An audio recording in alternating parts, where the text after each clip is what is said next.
The second part begins with Yijie pointing the gun at Death. He shoots, then quickly tries to come back to avenge Taiyu, but the gun doesn't work. As he turns around, he understands that just like water doesn't get wet and fire doesn't burn, Death doesn't die. It shows him a bit of its true face to remind him of who it is. After taunting him by transforming into his beloved Jisoo, with a sadistic smile on her face, she sends him to the next life. This time, he reincarnates into the body of Jonggyu Cheol, who always enjoyed drawing from a young age. Despite his talent, he was never recognized until one day he saw a woman fall from a building and realized that his art came from death. Portraits inspired by deceased people were worth a lot of money in the foreign market. So he began to take his art more seriously and started pursuing his victims himself. His traces of violence were recounted in the news as those of a serial killer. Meanwhile, his paintings were auctioned for millions. According to the psychopath, a total of 15 people were said to have been reborn in his works of art. Yijie becomes physically ill to the point of vomiting as he receives all these memories, but he accepts to use the body of a demon to hunt another. He returns to the scene of his last death and finds Jisoo's pen inside a sewer. That night, Taiyu convinces the lawyer to take the blame for the hit and run, promising him one of the company's branches to manage. The car's chip, which recorded who was driving, ended up in the sewer along with the pen. While watching an interview of his enemy, Yijie's nose starts bleeding and he faints. Upon waking up, he discovers he has a tumor in his head and only 1 month to live, which he considers more than enough to conclude his plan. Ironically, Taiyu is interested in one of his most expensive works and is waiting for him in his gallery. When they meet, Yijie taunts him, revealing that he uses the blood of his victims to create artworks. He says they both have in common the belief that they are gods when they take people's lives. Taiyu doesn't like hearing that comment, but the artist quickly says it was just a joke. Alone with the killer of his beloved in the gallery, Yijie considers killing him, but remembers that Death warned him that if he tried to kill anyone, she would interfere and send him straight to hell. He then tells Taiyu that he will sell the painting to him, but wants to deliver it personally, and for that, he needs his address. After the mass for his brother, where his father clearly favored him, Taiyu receives a call informing him that his father suspects him of being a psychopath and is investigating him.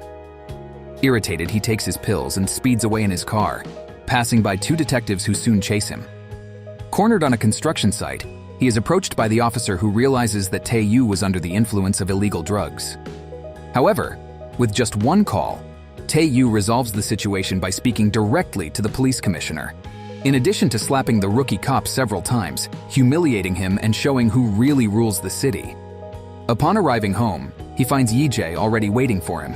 Yijie provokes him by stepping on his luxury car. They start a fight, and Yijie gives Taiyu a beating. Taiyu runs to his Ferrari, grabs a gun and shoots Yijie. Believing he has killed him, Taiyu approaches, but Yijie, wearing a vest, surprises him, overpowers him, and takes him inside the house. However, as he prepared for his revenge due to the tumor in his head, he faints. Upon waking up, he finds himself tied to a stretcher. Taiyu reveals how he discovered his taste for death. One day, on his way to the office, he accidentally hit a man standing in the middle of the street, the same man Yijie saw at the beginning of this series that changed his life forever. However, Taiyu felt pleasure seeing the man suffer on the ground and felt like a god at that moment. When Yijie earlier restrained him and revealed the details of what he would do to him, it left him even more excited because he had never thought of causing death in that way. It was a gift, and now he will test this new method on Yijie. And this was the most agonizing and painful death Yijie experienced. However, to Death's surprise, Yijie was laughing at her. There were hidden cameras that recorded the businessman committing that atrocity. It was all part of his plan. Since he couldn't kill him, he would destroy him in another way.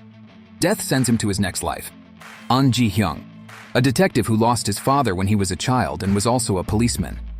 When he passed the police test, his mother fell ill with fear that he would die like his father. He then made a promise not to take risks and decided to become a mediocre detective just to survive. His colleagues don't respect him, considering him a coward. Even after his mother's death, he continued to back down in the face of action, losing the respect even of his partner, Ji-hun. On the street, he spotted his former cellmate who killed him in the 5th life. While the man threatened another with a knife, Yijie approached and manipulated him by saying that he was his former cellmate revived, making him confess the crime in front of everyone who was filming. When attacked, he used his skills and easily immobilized him for other police officers to take him away.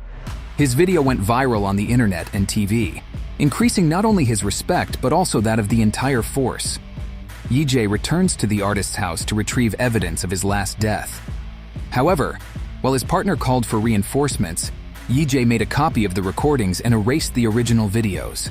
Several pieces of evidence were found there indicating that the artist Jong Yu-cheol was the serial killer who turned his victims into art. This made his boss very happy, even questioning if he wasn't possessed, as he went from a coward to the best police officer in the force overnight. Someone not pleased with this was Tae-yu, who, upon arriving at the scene, is stopped by the police officer who taunts him, claiming that killers always return to the scene of the crime. Moreover, he sees on TV that the detective is becoming a phenomenon in crime fighting. He then calls his contacts and plans the death of the hero detective. Suspicious of the system, Yi-jae hands over the crime videos directly to a reporter. Later, he discovers that his mother was being investigated because of the backpack full of money he had left for her, as cameras filmed it being delivered by one of the victims under investigation. He talks to her pretending to be a detective to see if she was okay, and at that moment, he sees her wearing the shoes he gave her as a gift. He takes advantage of the untied shoelaces to prevent his mother from realizing that he was emotional seeing her in this situation. Later, he leaves food at his mother's door and ends up being cornered by a thug sent by Tae-yu. Meanwhile, Tae-yu discovers that his father was making progress in the investigations against him. Furious, the psychopath corners a driver on the street and stabs him just to relieve his anger. One of his TV informants warns him about the video of his murder delivered by the detective to the press. When he tries to call the man sent to kill Yi-jae, he finds out that he is the one who was captured and was already in the police station. Using his influence, Tae-yu has the police commissioner himself organize a meeting with the detective. Tae-yu tries to bribe him with a lot of money and influence, promising to make him one of the most powerful people in the city. Yi-jae refuses and says that his goal is to destroy him completely. However, later Yi-jae sees Tae-yu playing another one of his cards. He decides to surrender to the authorities, confessing to being responsible for the death of Jong Yu-cheol, but claims that he did it to protect himself because he had been kidnapped and would have been another of his victims. Moreover, the images presented on TV were only of the killer taking Tae-yu, confirming his version. He would still be in custody, but a movement created by the company claimed that everyone was with him, even calling him a hero. Since Yi-jae did not make a copy of the video images, he had no way to prove to his boss that the images were forged. Tae-yu walked out of the police station through the front door as an innocent that night, while the detective was kidnapped by some corrupt officers. Taking his pills and relaxing in his jet heading out of the country, Tae-yu ends up having an unpleasant surprise. He sees a recording revealing all the murders he committed and hears a warning that the plane will explode in 30 seconds. Desperate, he grabs the parachute and jumps from the plane just before the explosion. He manages to land safely, but only to be run over in the same instant. The detective then appears in front of Tae-yu. It is revealed that 2 weeks earlier, in his life as a hired killer, he knew where the crime boss kept the dirt on clients. He took the HD with evidence and with more memories of his brother, knew he kept his pills in the pen and switched them with a sedative. His partner had always been by his side and threatened his own colleagues to lie to Tae-yu. And using the skills from all his lives so far, he executed his plan by placing bombs on the plane. As it was taking off, it was shown to the press and on TV, him hiring the crime boss to kill his own brother, in addition to the video where he reveals all the crimes before killing the serial killer. Before Tae-yu could wake up, Yi-jae jumped from the plane and waited for him on the ground while following the traces of the explosion and a GPS. However, driven by the thirst for revenge, Yi-jae decides to kill him. Not even the appearance of death, who would take him straight to hell, made him stop. Until Jisoo's pen falls from his pocket, and believing it to be his beloved trying to protect him, he gives up killing Tae-yu, thus escaping spending eternity in hell. Tae-yu gets up and tries to attack him from behind, but the wind pulls his parachute, causing him to be run over by a passing truck. In the police station, the detective found Tae-yu's lawyer and said that the only thing that would spare him from trial and give him innocence was the memory card. The lawyer was emotional and grateful, but Yi-jae destroys the memory card because he deserves to rot in prison for all the times he covered up Tae-yu's crimes. The repercussions for Park Tae-yu were significant. 3 police commanders were removed, and his father resigned, leaving the company in the hands of the shareholders.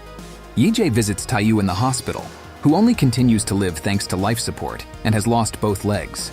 Visiting his ex-girlfriend's memorial, Yee-jae decides to live the life of a detective and continue fighting crime. And with his partner Ji-hun, they continue to arrest various criminals.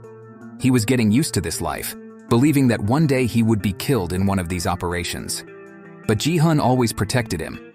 His partner ended up getting injured in action, and in the hospital, Yee-jae meets Ji-hun's family who loved him very much and always worried when he went to work. Yee-jae then promises Ji-hun's daughter that he will always protect him so that he returns safely to his family. However, in a pursuit to the rooftop of a building, they didn't realize he was armed. He shot twice, hitting Yee-jae and his partner. In an attempt to protect his friend and his family, he went after the criminal, who shot more times in his stomach, and the two fell from the building. Death reproaches him for continuing to be selfish. Yee-jae says he doesn't understand because this time, he sacrificed himself to save someone else. Death laughs in his face, calling him a fool and sends him to the next life. This time, a beggar. He watches the news that the police detective, considered a hero, has died in a chase, falling from a building. He decides to go to the funeral. However, everyone there greeted him with prejudice, thinking he was there for food and already wanted him to leave because of the bad smell. The sheriff even gave him a bag of food to go away. But on the way out, he was pushed aside, as the Prime Minister came to see the deceased police hero. Initially, Yee-jae feels proud, but soon realizes he's just a beggar. In conflict with himself for not knowing who he is anymore, he finds his partner crying on the stairs. Trying to comfort him, he is reprimanded because his friend was furious and consumed by guilt over his death. The memory stone comes to give him new memories, but Yee-jae can't take it anymore and tries to escape. He stumbles on the stairs, hitting his head and dying before receiving more memories. Yee-jae now understands why Death called him a fool, because he was proud of the achievements of others, using skills and memories that didn't belong to him. Moreover, Death still hints that he sacrificed himself in vain since his partner wouldn't die that day. Unable to bear this game any longer, Yee-jae ignores knowing who owns his next life, and just runs to find his end and finish this game soon. However, the Truth Stone touched him and showed him that he was an ordinary man with the life Yee-jae dreamed of. A good job, married, and a happy family. However, he was fired, and without a job, his wife asked for a divorce, claiming that he was no longer fit to take care of the family. Desperate for being a failure, his last wish was death. Thus, he followed his destiny, standing in front of Taeyu's car and being thrown onto the sidewalk. From that moment, Yee-jae's fate was sealed because that was the man who died in his arms at the beginning of everything. Besides, it was the cause of awakening Taeyu's killing desire, making him commit several hit-and-runs, including that of his beloved Jisoo. Touching Yee-jae triggered the events that would completely change his life, and this was Death's plan from the beginning. Back in Purgatory, Yee-jae just wanted to go to his last life, die and end it all. However, Death played another trick because as soon as he woke up, he was at home. To his surprise, looking in the mirror, he was in his mother's body. Upon receiving the memories, he realized how little he knew about his own mother. She had dreams, and one of them was to be a mother and have a happy family. She fell in love and had her longed-for family, but with her husband's death, only she and her son, little Yee-jae, remained. She raised him with a lot of love, even alone and facing difficulties. Due to having to take care of her son, she was fired, but she didn't give up on life. She continued to accept smaller jobs to support her son, but Yee-jae seemed not to appreciate her efforts. She always believed in her son and tried to cheer him up. However, Yee-jae was not as strong as his mother, and it was she who was calling her son on the night he gave up. The pain of receiving the news of his death was so great that she fainted. She still had the harsh task of identifying him at the morgue and, alongside Jisoo, saw her only son being cremated. After that, her life was a sea of sadness. At work, she was considered unlucky, and no one wanted to be around her. It was at this moment that Yee-jae discovered how much he had hurt his mother and how selfish he had been in his decision. He then decides to live as his mother as punishment. And now he feels ashamed of his own death, but decides to work anyway. His knees began to fail, and at home, taking pain medication, he sees a savings account in the bank made by his mother to buy him a house when he got married.